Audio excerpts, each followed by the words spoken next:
Please join me in giving a warm welcome to Governor Martin O'Malley.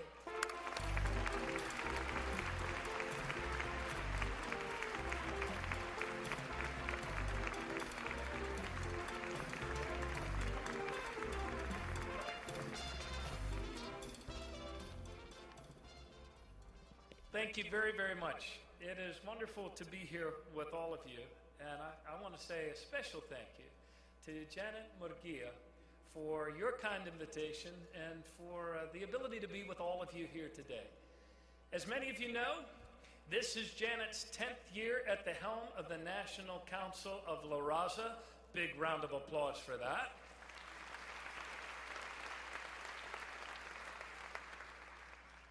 And that means 10 years of exceptional leadership in the battle for Hispanic civil rights and for a sane and humane vision for immigration that will uplift our entire nation.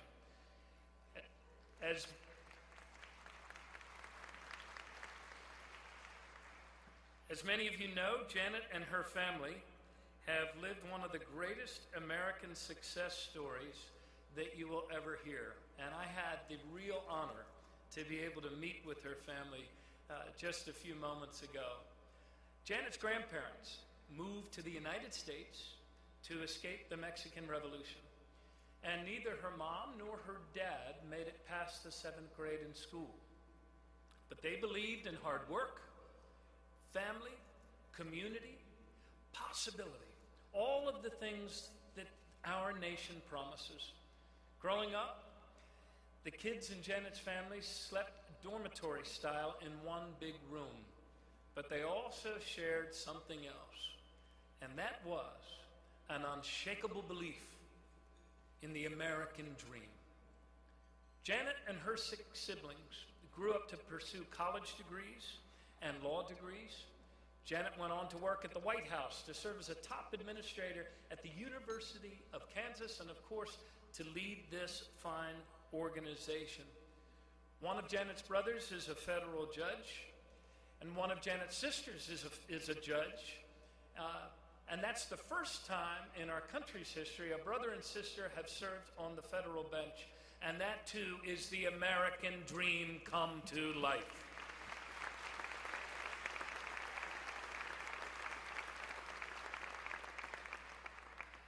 And now Janet helps lead the fight to make that dream available and true to every Hispanic American family, in fact, to every American family.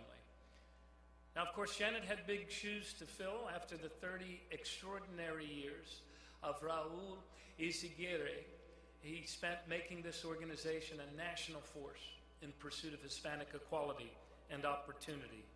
When he himself was a child in South Texas, his family faced a nightly Hispanic curfew, and despite growing up in the face of exclusion, his distinguished resume includes his decades of leadership of NCLR, his appointment as American ambassador to the Dominican Republic, and a host of other great achievements in service of the cause.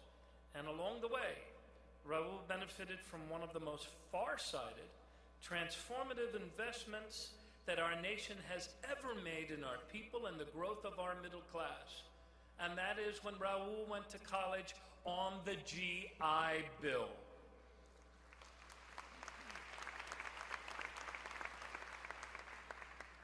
Millions of lives have now been touched by Raul's life's work, in part because his own country had the good sense to invest in him.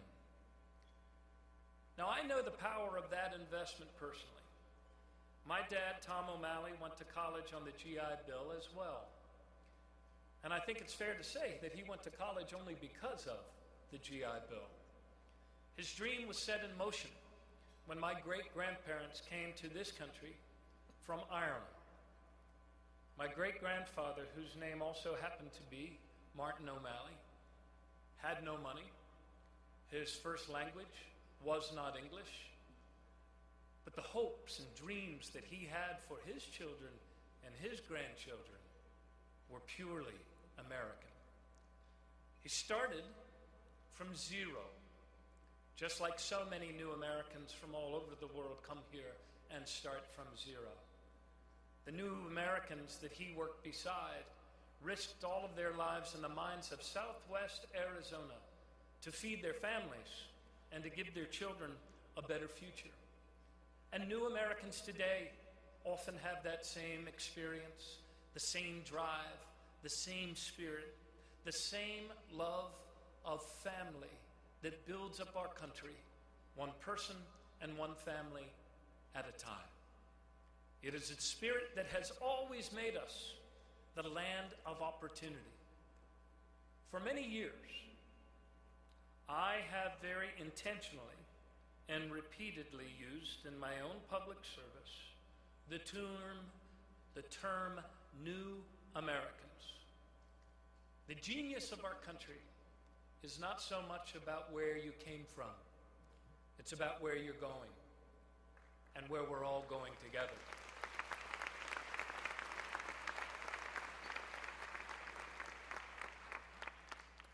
Of course, we know that both the positive and the negative aspects of American history can often repeat themselves.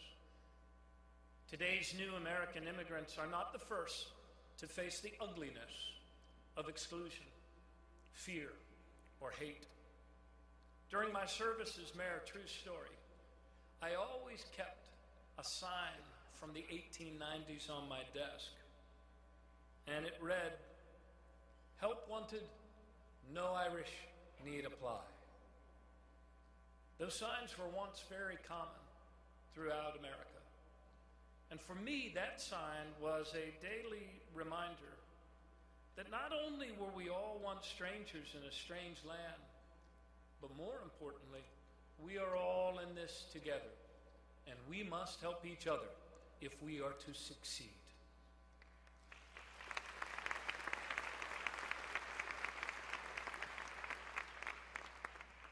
And I suppose this truth is why I have always seen in the eyes of my new American neighbors, the eyes of the great-grandparents that I never met. You see, the cause that we share is the cause of human dignity. The work that we share is the strengthening of our common good as one American people. It is the dream made real by the Maguria family, the dream made real by the Aguirre family. It is the dream made real by my family. It is the dream made real by your family and by every family in America who loves their children and loves our country.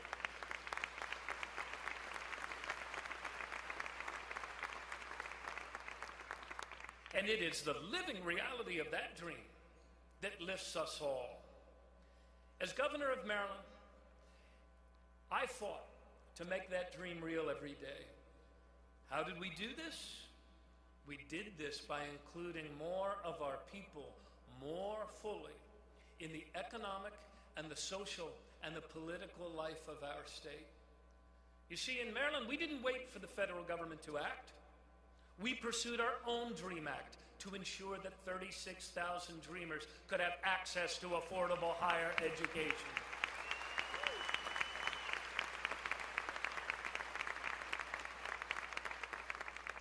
And after I signed the DREAM Act into law, as Janet indicated, our brothers and sisters in the Republican Party decided to petition it to referendum. And it was a straight yes or no vote. When we started off, we were losing. In fact, we were about 10 points down. But instead of following public opinion, we forged a new consensus. And we became the first state in the nation to defend the DREAM Act at the ballot box.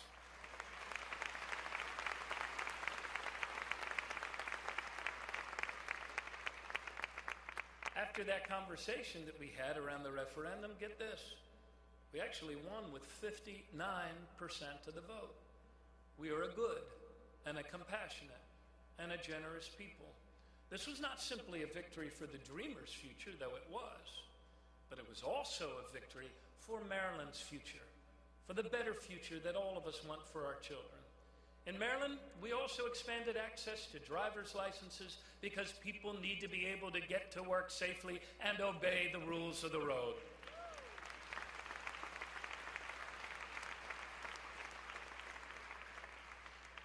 And at the very start of my administration, in 2008, I established the New Americans Commission. Its purpose?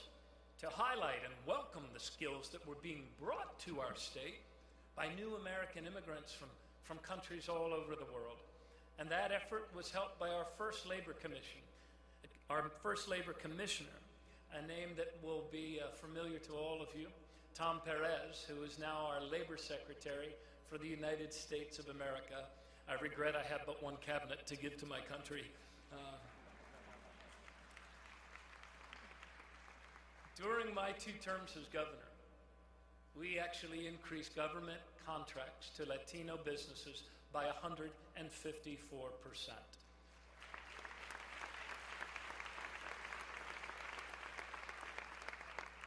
We became the first state in the nation to pass a living wage, and we expanded the earned income tax credit not once but twice. We raised the minimum wage to $10.10 an hour so that by 2016, hundreds of thousands of Marylanders will have gotten a raise. We froze college tuition for 4 years in a row, and we did a better job than any state at keeping down the cost of college tuition, which helped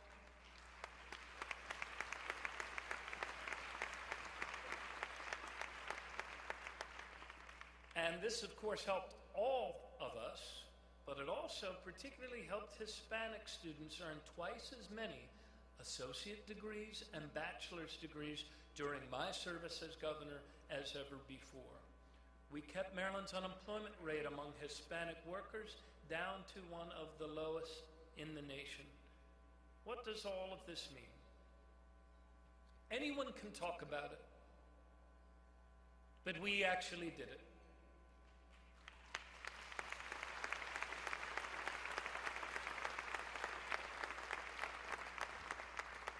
Las palabras no son hechos.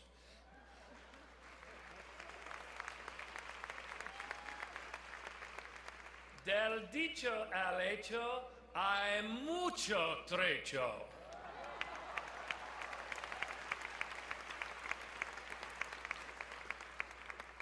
We created real opportunity in Maryland for all of our people. We did it by investing in our people. We did it by including more of our people more fully in the economic and the social and the political life of our state. And together, through these actions, we made the dream real for more and more families. Tomorrow, I will lay out a detailed immigration policy for the sake of our nation. And today, I want to talk with you about the core principles that guide my thinking. First, we are, and we have always been, a nation of immigrants. E pluribus unum, out of many, one strong nation.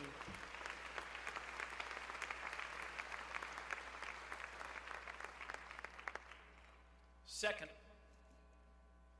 we are a compassionate and a generous people. And the enduring symbol of the United States of America is not the barbed wire fence. It is the Statue of Liberty.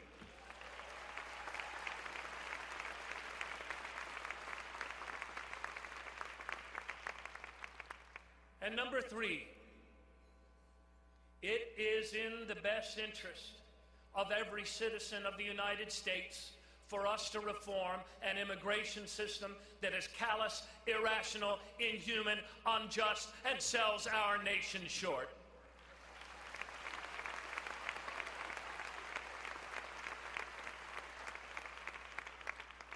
You see, our fight for immigration reform is not only about our values as Americans, though it certainly is, but it is also about creating an economy that actually works again for all of us.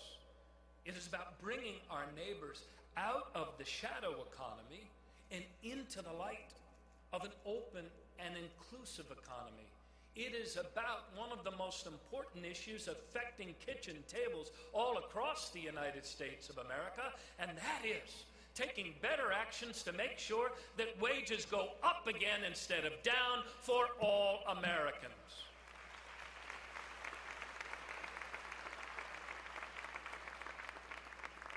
And we must begin by providing immediate relief to the millions of new Americans whose hopes have been dashed time and time again by a Congress that has failed to do its job.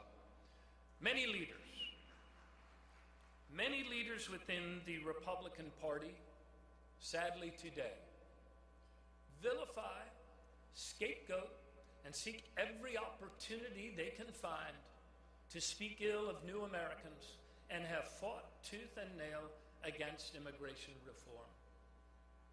I know that all of us here today share my disgust with the comments Donald Trump recently made.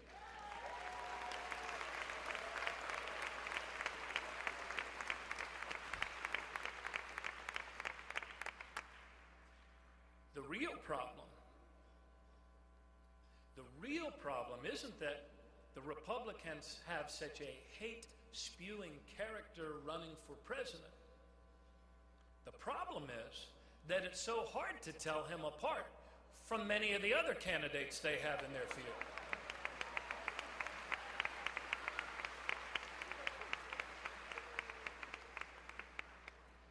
Get this.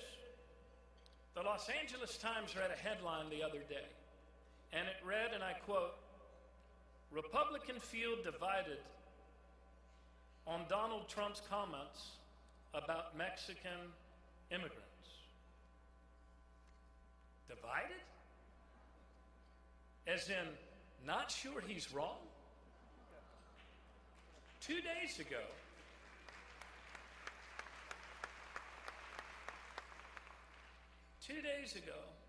Donald Trump attracted a crowd of thousands of people to listen to his hate speech rant against new American immigrants.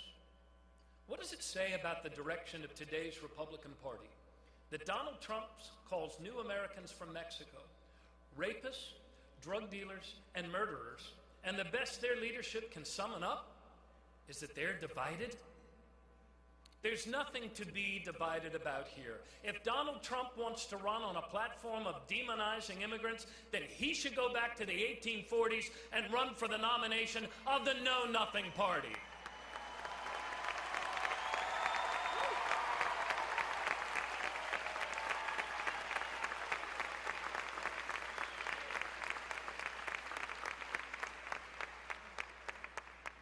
Our children deserve better. America deserves better. And let me speak with you now about leadership in our own American hemisphere, if I may. Maybe it's an Irish sensitivity, but I have a soft spot for island people who are being treated poorly. I would like to speak with you, therefore, about our fellow Americans in Puerto Rico and our neighbors on the island of Hispaniola.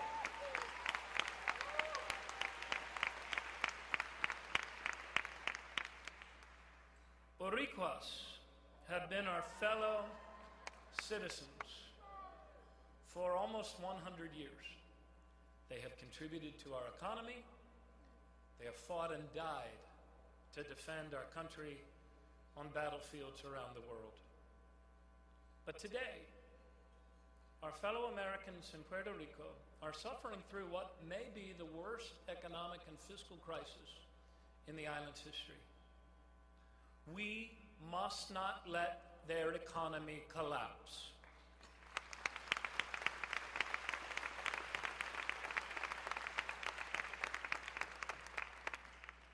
I was glad to lead the field of our candidates in calling for Congress to approve legislation giving Puerto Rico the same ability to negotiate with its creditors that states have under the U.S. Bankruptcy Code. And I led the field also in calling on our health department, the Department of Health and Human Services, to end the inequitable treatment of Puerto Rico under Medicare, Medicaid, and the Affordable Care Act.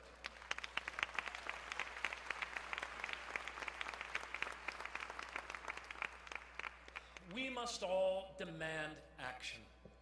And on the island of Hispaniola, where mass deportations of Haitians and Dominicans of Haitian descent have already begun, I was the first and the only presidential candidate to call on the United States to work with our allies and the United Nations to use the full force of our diplomatic might to stop this atrocious affront to human rights in our own hemisphere.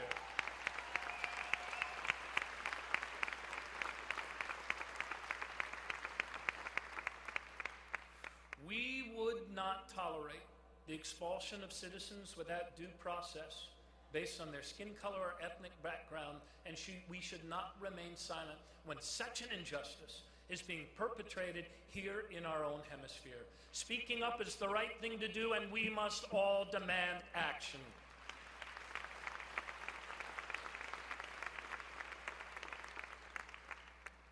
The people of this world of ours, this earth we share, the people of our own American hemisphere, they care a lot more about what we do than what we say.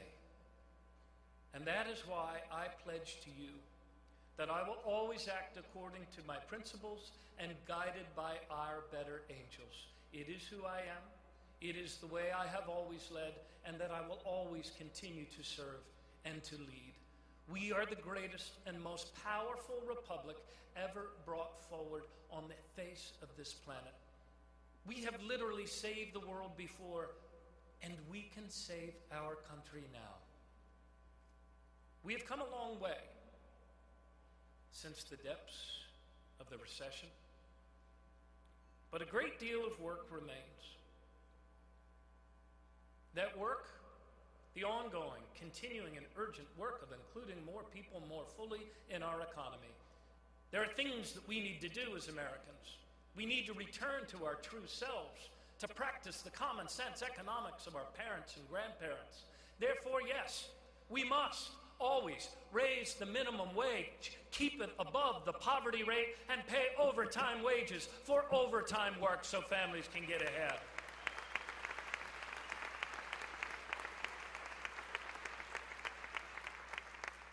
And we must respect the rights of all workers to organize and collectively bargain for better wages.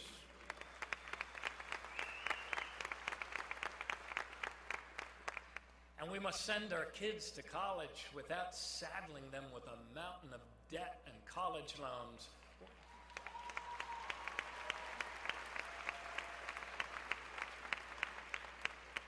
This isn't rocket science. We're the only industrialized, advanced nation on the planet that saddles our kids with debt like this. This doesn't have to be the way it is. We must also create an American jobs agenda to build a new, clean, green, renewable energy future for our children's and grandchildren's sake.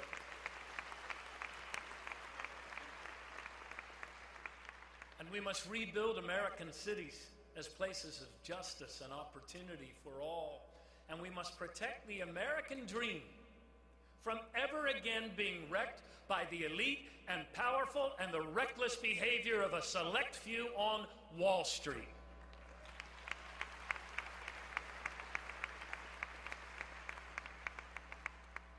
And we should stop entering into secret, so-called free trade agreements that lower wages for workers, lower standards for workers, and export American jobs abroad.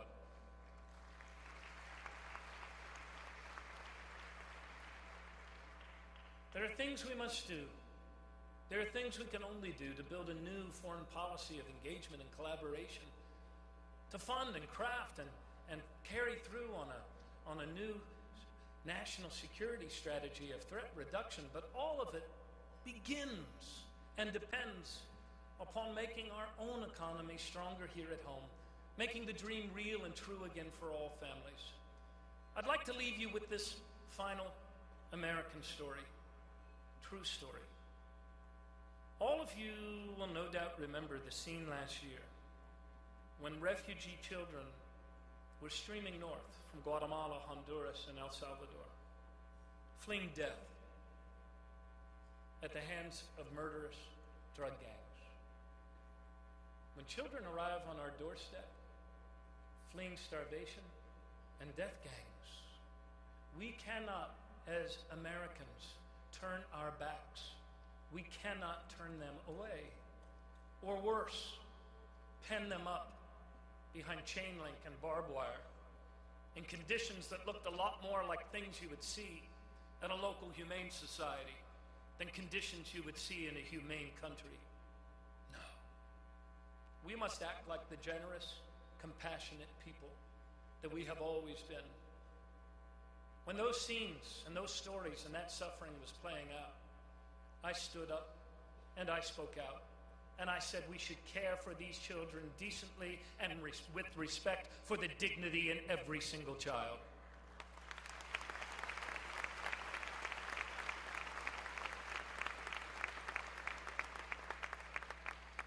Sadly, at the time, and some of you will remember this, there were some other governors around the country who spoke of these courageous children as if they were some kind of invading swarm of jackrabbits. One of my advisors warned me at the time. He said, well, I'm not sure about this. I think you're going out on a limb. I wasn't going out on a limb.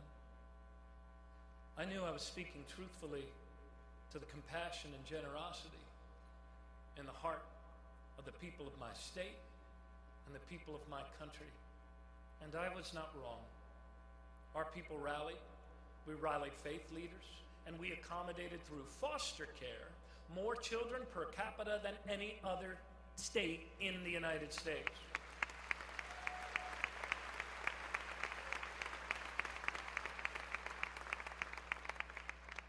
A few months later, as my wife Katie and I were hosting the holiday open house at the governor's residence, there was a long line of people that were coming in to shake hands with their governor and first lady and to say hello and Merry Christmas. And I will never forget, one gentleman came up to me with a young teenager with him. And he said, Governor O'Malley, I want to introduce you to Emmanuel. He's 13. And he was one of the refugee children who you helped, who just came here from Guatemala. And that little boy who had braved the desert and deprivation and so many other horrible things to get away from the drug gangs that plagued his country and threatened his life. He did not speak English, but he shook me by the hand. And as he took my hand, he immediately released and hugged me around the waist in an embrace that I will never, ever forget. Because his dream is our dream. The dream of everything that's ever been possible here in the United States of America. Do you know who believes the most passionately in the truth and the reality and the ongoing life of the American dream? It is everyone who has ever risked their life to get here.